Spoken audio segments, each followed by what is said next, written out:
Today, we're going to take a look at some of the skills the Amish learn that are pivotal to your survival in an emergency situation. Sometimes it's the simplest things you overlook that are the ones that are going to be the reason you die when you're out in the field. Seriously, these ultra-simple living survivalists haven't stayed off-grid all these years without hospitals and electricity, with only luck to keep them going. Centuries worth of tried and tested skills are what's kept them alive and thriving, and it's time you learn some of those skills too. So let's get into it. Number 1. Producing food. Let's start out with the most obvious of all, food production. The fact of the matter is that we've forgotten how to farm without modern aids like fertilizers, tractors, and pesticides. Besides being terrible for the actual soil that you want to grow something in, none of our new age farming tools are even close to being sustainable. If the price of oil goes up, your tractor is useless to you. If the supply chain shuts down, well, now you don't have any chemical fertilizer, so it's time to start making your own compost.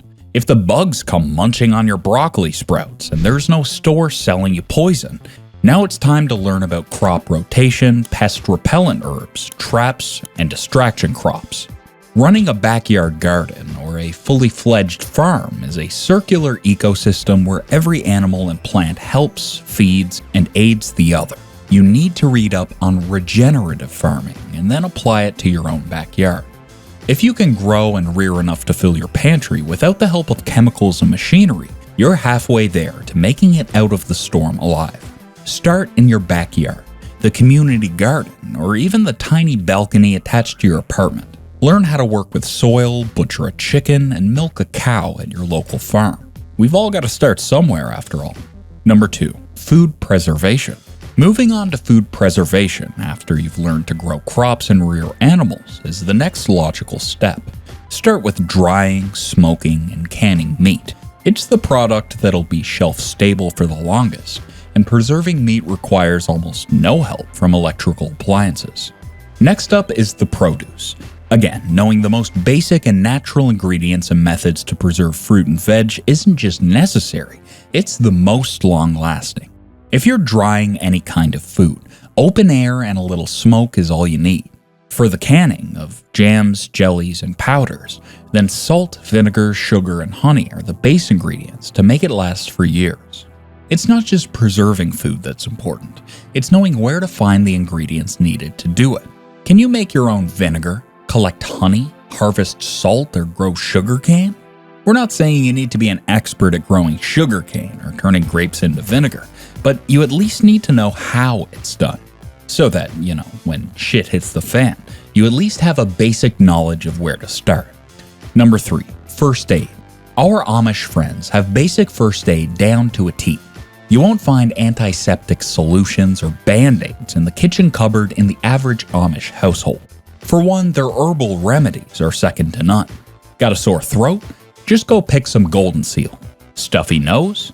That's where mint and ginger come in. Or what about a toothache? Here's some powdered poke root and licorice root to numb the gum and ease the pain. For every common ailment known to man, there's an herbal remedy for it. Most of the life-threatening conditions can be prevented if you just treat it naturally before it gets out of hand. And for the more serious injuries and ailments, basic first aid classes are readily available for anyone who wants to learn. First aid kits with implements to stitch up open wounds and bind broken bones are for sale. There are plenty of resources out there to treat most of the probable causes of death, but it's always best to go back to the natural stuff first. Get to know your herbs and learn how to keep a wound clean, packed, and cared for. Just those alone would save the country about 70% of emergency room visits. And there's one more skill you'll be learning from all of this herbal knowledge. If you're aware of what's growing in your area that can treat your illness, you'll be aware of what's edible too, giving you the tools to safely forage if you're out in the wilderness as well. Before we go on, you know what time it is. It's about that time in the video where we need to remind you guys to subscribe. We see you down there in the comments. We know you keep coming back, yet the majority of you guys aren't subscribed yet. Listen, we make these videos for you, the viewers, and we read every single one of those little suggestions and opinions, and every single word is taken to heart.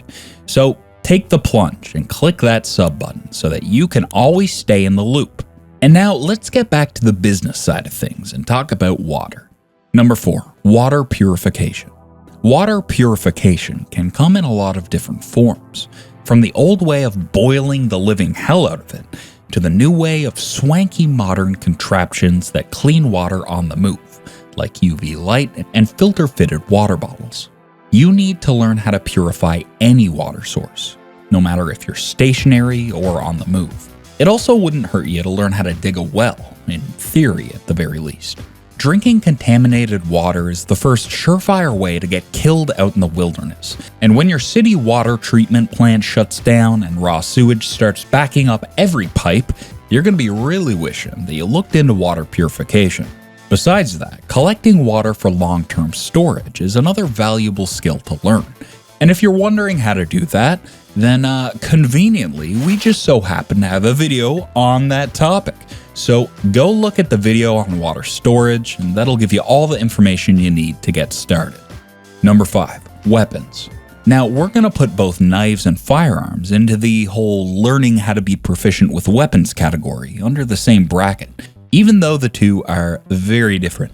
Knives are more utilitarian, meant for butchering. Though they can certainly be utilized for self-defense if need be, it's not necessarily what the Amish use firearms and knives for.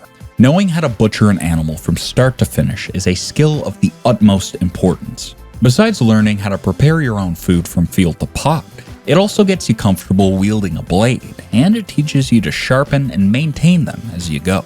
Firearms are there to defend you, to hunt, and for pest control. In the event that the world comes to a standstill, you're going to need to be capable of handling every kind and caliber out there. You don't need to own every single model on the market, but you need to at least have taken most of them out on the range for a few rounds. When things get serious, there won't be much time to learn from scratch. Being ignorant about the weapon in your hands makes you a liability to yourself and the people around you. Make a monthly trip to the range and try your hand at a few different options.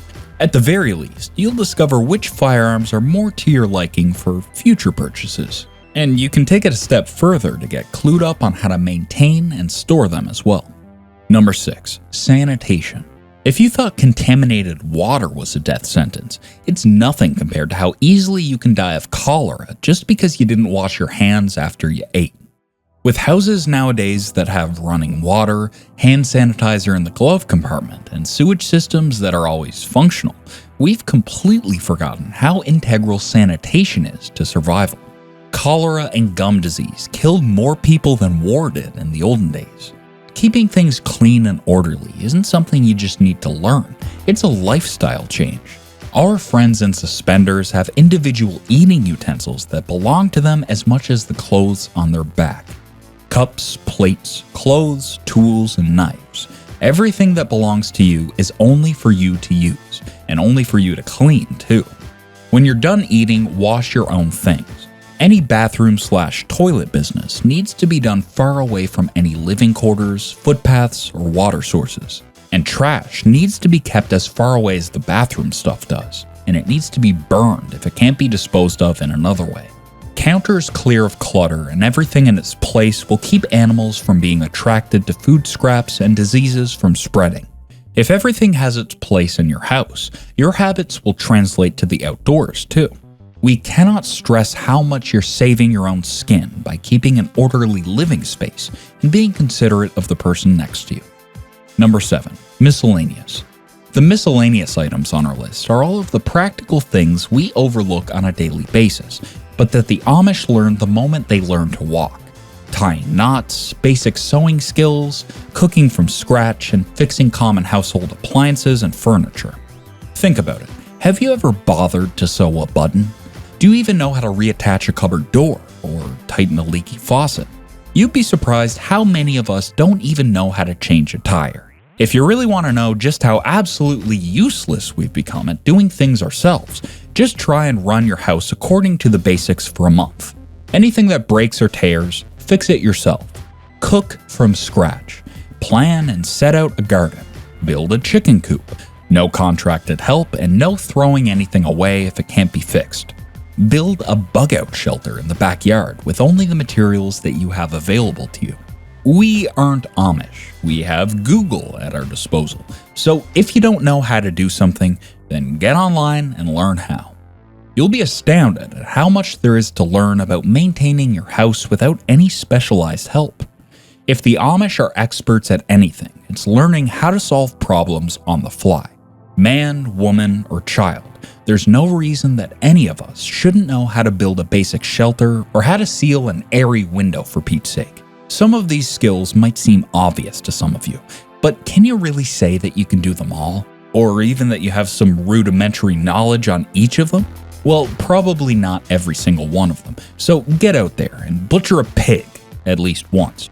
Take care of your household on your own, or just take a few days to lend a hand on a buddy's farm. Make learning a part of your being.